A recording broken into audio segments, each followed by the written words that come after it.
Success ആവട്ടെ. കണ്ണ് നിറച്ചോന്നോ? First title തന്നെ കണ്ണ് നിറയും. ഹൃദയം ഏതൊരു മനുഷ്യന്റെ ഹൃദയമുള്ള ഏത് മനുഷ്യനാണേലും കണ്ണ് നിറയും.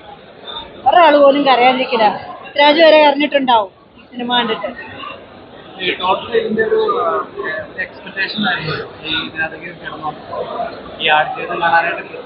പല സ്റ്റേറ്റുകളിൽ പോയിട്ട് പലതരത്തിലുള്ള കാര്യങ്ങൾ പറയുകയുണ്ടായി. പിന്നെ ഉറപ്പായിട്ടും 100% ഒരിക്കലും ഇത് പൃഥ്വിരാജ് ആണെന്ന് ഫീൽ ചെയ്യത്തേയില്ല.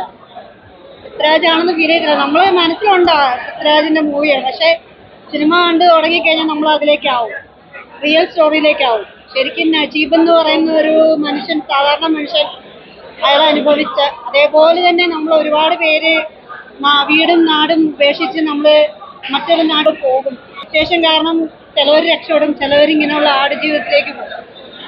അപ്പൊ ഒരാളുടെയെങ്കിലും റിയൽ സ്റ്റോറി നമുക്ക് കാണിച്ചു തരാൻ പറ്റിയില്ല. എത്ര വർഷത്തെ കഷ്ടപ്പാടാണ് ഈ ഒരു സിനിമ, ഒരു ടീം. ബ്ലസ്സി സാറ് എല്ലാവരോടും നല്ലൊരു ഹൃദയം നിറഞ്ഞ നന്ദി പറയാണ്. ഒരുപാട് വർഷങ്ങൾക്ക് ശേഷം നല്ലൊരു സിനിമ. ആകാശദൂതൊക്കെ കണ്ടിട്ട് നമ്മൾ കരഞ്ഞിട്ടില്ലേ ആ ഒരു ടൈമിൽ? അതുക്കും മേലെയാണ്. ഭയങ്കര ഒരു രക്ഷയില്ല. അതിനുശേഷമുള്ളൊരു മാനസികമായിട്ട് നമുക്ക് ഏറ്റവും ഫീലിങ്സിന്റെ അങ്ങേയറ്റം നമ്മളെ കൊണ്ടെത്തിക്കുന്ന ഒരു സിനിമയാണ്. ഓസ്കാർ മാത്രമല്ല, എന്തൊക്കെ അവാർഡുണ്ട് അതിന്, അതൊക്കെ കൊടുക്കണം എന്നാണ് ഞാൻ പറയുന്നത്. 100% കിട്ടണം. കിട്ടിയില്ലെങ്കിൽ പിന്നെ എന്താണ് നമ്മൾ ഉദ്ദേശിക്കുന്നത്?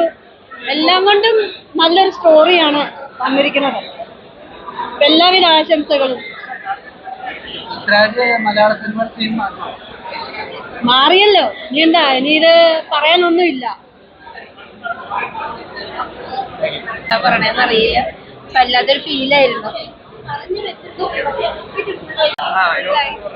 നല്ല ഫിലിം, നല്ല ഇമോഷണൽ ഫിലിം ആയിരുന്നു.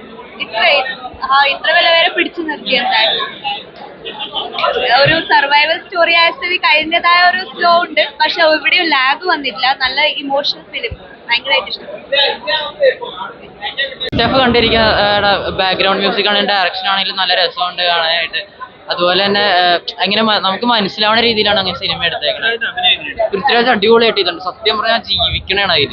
ശരിക്കും അതുപോലെ തന്നെയുണ്ട്, ഞാൻ ജീവന്റെ പോലെ തന്നെയുണ്ട്. മൊത്തത്തിൽ പറയുകയാണെങ്കിൽ ആ മേക്കപ്പ് ആണെങ്കിലും എല്ലാം ആ നജീബ് എങ്ങനെയാണ് ചെയ്തത് അതുപോലെ തന്നെ. ഞാൻ ബുക്ക് വായിച്ചിട്ടുള്ളതാണ്, എനിക്ക് അതിൽ നിന്ന് മനസ്സിലായി എങ്ങനെയാ ആ മേക്കപ്പ് എങ്ങനെ ചെയ്യാൻ പോണേന്നൊക്കെ എനിക്ക് മനസ്സിലായി. അതുപോലെ തന്നെ ചെയ്തേക്കണം, മനസ്സിലാവും. ഫസ്റ്റ് ഹാഫ് നന്നായിട്ടുണ്ട്. ഇത് പ്രേക്ഷകർക്ക് ഇമോഷണലി നല്ല രീതിയിൽ കണക്ട് ആവുന്നുണ്ട്. ഇത് എനിക്ക് തോന്നുന്ന പൃഥ്വിരാജിന്റെ അഭിനയം വെച്ച് നോക്കുകയാണെങ്കിൽ ഓസ്കാർ കിട്ടും. പിന്നെ അതിൻ്റെ ട്രാൻസ്ഫോർമേഷൻ, ഇതിൽ ഒരുപാട് ഹാർഡ് വർക്ക് പൃഥ്വിരാജിന്റെ ഭാഗത്തു നിന്ന് ഉണ്ടായിട്ടുണ്ട്. ബ്ലസ്സി സാറിന്റെ സംവിധാനം എടുത്ത് പറയേണ്ടതാണ്. അതേപോലെ തന്നെ വസൂൽ പൂവിറ്റിയാണ് ഇതിന്റെ സൗണ്ട് മിക്സ് ചെയ്തിട്ടുള്ളത്, അതും എടുത്ത് പറയേണ്ടതാണ്. AR റഹ്മാനാണ് സംഗീതം നൽകിയിരിക്കുന്നത്. എല്ലാം എന്തുകൊണ്ട് മികച്ചതാണ്. നമ്മൾ ഈ കാണുന്നത് ആ സിനിമയ്ക്കൊപ്പം നമ്മുടെ മനസ്സ് അങ്ങോട്ട് പോയിക്കൊണ്ടിരിക്കും. മനസ്സ് പോയി നല്ല രീതിയിൽ ഇമോഷണലി കണക്ട് ആവുന്നുണ്ട്. എനിക്ക് ഫസ്റ്റ് ഹാഫ് തന്നെ ഇഷ്ടപ്പെട്ടു. എനിക്ക് സെക്കൻഡ് ഹാഫ് എന്താവണമെന്ന്, ലാസ്റ്റ് എങ്ങനെ എസ്കേപ്പ് ആവുമെന്ന് അറിയാൻ വേണ്ടി ഭയങ്കര ജിജ്ഞാസ ഉണ്ട്. അത് കാണാൻ വേണ്ടിയിരിക്കുക. തിയേറ്ററിലേക്ക് എല്ലാവരും പോയി, ഞാൻ പോവുകയാണ്. ഇത് കഴിഞ്ഞിട്ട് പോകാം. സൂപ്പർ, എല്ലാവരും കണ്ടിരിക്കേണ്ട സിനിമയാണ്. പൃഥ്വിരാജ് പാറുകയാണ്. ഓസ്കാർ എല്ലാം കിട്ടും. നല്ല റഹ്മാൻ സാറിന്റെ പാട്ടൊന്നും വന്നിട്ടില്ല. പ്ലസ് അത്രയും ഭയങ്കര മെനക്കെട്ട സിനിമയാണ്. എല്ലാവർക്കും ഇനി ഇങ്ങനത്തെ ഒരു സിനിമ വരുമെന്ന് പ്രതീക്ഷിക്കാൻ അറിയില്ല. മാത്രം നല്ല സിനിമയാണ്. എലാസ്റ്റിക് ആൻഡ് ഫാന്റാസ്റ്റിക് ബ്യൂട്ടിഫുൾ സിനിമയാണ്. എല്ലാവരും കണ്ടിരിക്കേണ്ട സിനിമയാണ്. പൃഥ്വിരാജ് സാറിൽ പാറുകയാണ്.